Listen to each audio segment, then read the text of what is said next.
niat, sahaja aku berkorban satu bahagian daripada binatang ini, adakah ia menjadi korban sunat? Hal yajuzu niyatu nawaitu an udhhiya bisahmin wahidin min hadzal hayawan wa hal tusbihu udhiyata tatawwu.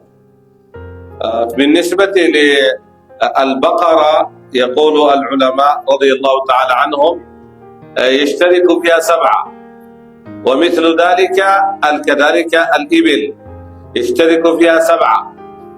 فإذا كان ال7 كلهم يريدون الأضحية فهذا واضح، كل واحد ينوي نصيبه، نويت نصيبي من هذه البقرة أضحية. لكن المشكلة إذا كان بعضهم يريد أضحية وبعضهم يريد طعاما لا يريد أضحية أو يريد هدية، وبعد ذلك لابد أن يتفقوا على وقت الذبح، لابد يتفقون الوقت الذي تذبح فيها الأضحية أو تذبح فيها البقرة، لأنها إذا كانت أضحية لا تذبح إلا في يوم العيد وأيام التشريق. فإذا كان الشريك الآخر معاندا، إذا أنت اشتركت مع شخص سيعمل لك مشكلة، لا تستطيع أن تذبحها، لأنه لا بد الاتفاق.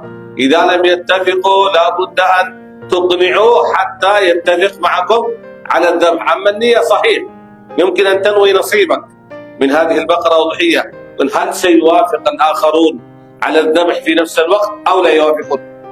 Jadi hadirin hadirat yang berbahagia rahimakumullah, untuk jawaban bagi soalan kedua itu, kata Tuan Syekh, semua di antara kita maklum, seekor lembu, seekor onta atau seekor kebau itu adalah binatang kurban yang boleh di-share untuk 7 bahagian.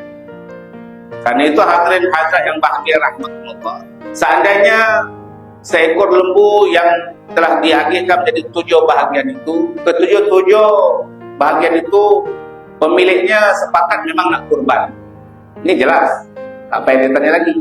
Saya ambil satu bahagian, imam ambil satu bahagian, Pak Najib ambil satu bahagian. Ini kita niat, ya Allah, ini sebahagian ini aku punya kurban, ya Allah, ini bahagian aku punya kurban. Senang, tak ada masalah yang timbul.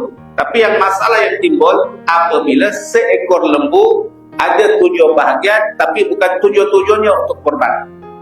Mungkin 4 orang niatnya untuk kurban, yang 3 orang saya tak niat kurban, saya nak ambil satu bahagian tapi saya nak makan aja, saya nak buat apa, kata BBQ untuk sendiri contoh, ataupun apa tuan-tuan, ataupun saya nak ambil bahagian sebab saya nak berniaga, kalau nak beli seekor lembu, nak buat berniaga kan susah tuan-tuan, modal besar. Tapi kalau ambil satu bahagian modal kecil sikit, mungkin tujuannya macam tu.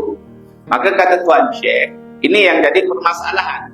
Jadi hadirin hadirat yang bahagia rahmatullah, kalaulah seperti itu yang terjadi, akan jadi settle masalah kalau disembelihnya serentak. Contoh, seekor lembu 4 orang nak kurban, 3 orang nak buat niaga contoh. Sembelihnya sembelih waktu yang sama, mesti serentak. Takkan kita sembelih 4 bahagian, 3 bahagian masih boleh hidup. Kita tak mungkin kan tuan-tuan, bila dah sembelih seekor lembu 7 bahagian dah mati tuan-tuan. Jadinya mestilah serentak disembelih, kerana apa, kematian dan tumpahan darah serentak waktunya. Itu senang masalah tuan-tuan. Kalau serentak itulah 4 seekor lembu, 4 bahagian untuk kurban, 3 bahagian orang beli untuk berniaga. Settle masalah, boleh. Kalau sembelihnya serentak. Sedangkan serentaknya itu adalah di waktu hari raya Idul Adha dan hari-hari Tasyrik.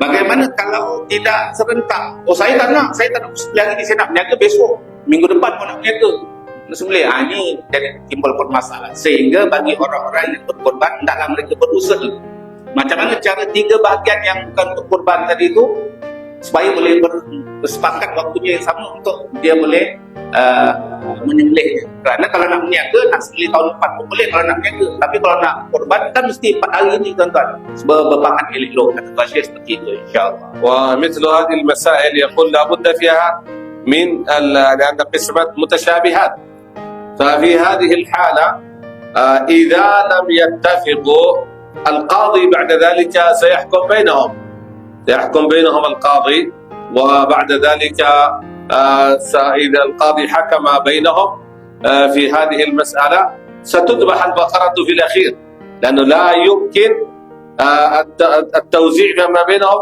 إلا بطريقتين، إما بطريقة الذبح أو الطريقة طريقة الشراء.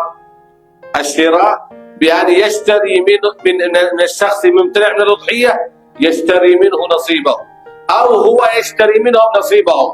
ولكن إذا لم يتفقوا على الطريقة الثانية طريقة الشراء، القاضي بعد ذلك يلزمهم بالذبح في وقت الأضحية، وبعد ذلك يسلم لصاحب اللحم الذي لا يريد الأضحية نصيبه من ذلك. Jadi hadirin hadirat yang berbahagia rahimakumullah. Jadi andai kata hadirin hadirat yang bahagia rahimakumullah, mereka itu dua pihak ni. Pihak yang ingin berkorban, pihak yang bukan nak berkorban tapi nak niaga atau nak apa tuan-tuan, masih tetap tak dapat menemukan titik persetujuan. Yang korban, saya mesti korban ni, waktunya nak kena korban. Yang kata tak nak, saya nak sembelih minggu depan, saya punya bahagian, saya nak niaga minggu depan. Kalau tidak menemukan titik permasalahan, titik pertemuan perselingkahan mereka, maka hal itu perlu diajukan pada qadhi, pada hakim mahkamah syariah lah tuan-tuan, pada qadhi. Sehingga akhirnya nanti qadhi lah yang akan membuat keputusan sama ada dijadikan sembelih waktu itu ataupun bagaimana akan dibincangkan, akan ditentukan oleh para hakim-hakim tuan-tuan. Walau bagaimanapun akhirnya hadirin-hadirin qadhi di akhirnya akan membuat keputusan hendaklah disembelih juga binatang. Binatang itu kena sembelih juga. Itu hadirin hadirat yang bahagia rahmatullah. Ada dua cara untuk hakim menyelesaikan permasalahan ini. Hakim buat keputusan, saya putuskan bahawasanya ini lembu perlu disembelih pada hari raya Idul Adha ataupun pada hari raya Tasyrik. Itu yang pertama dibuat keputusan.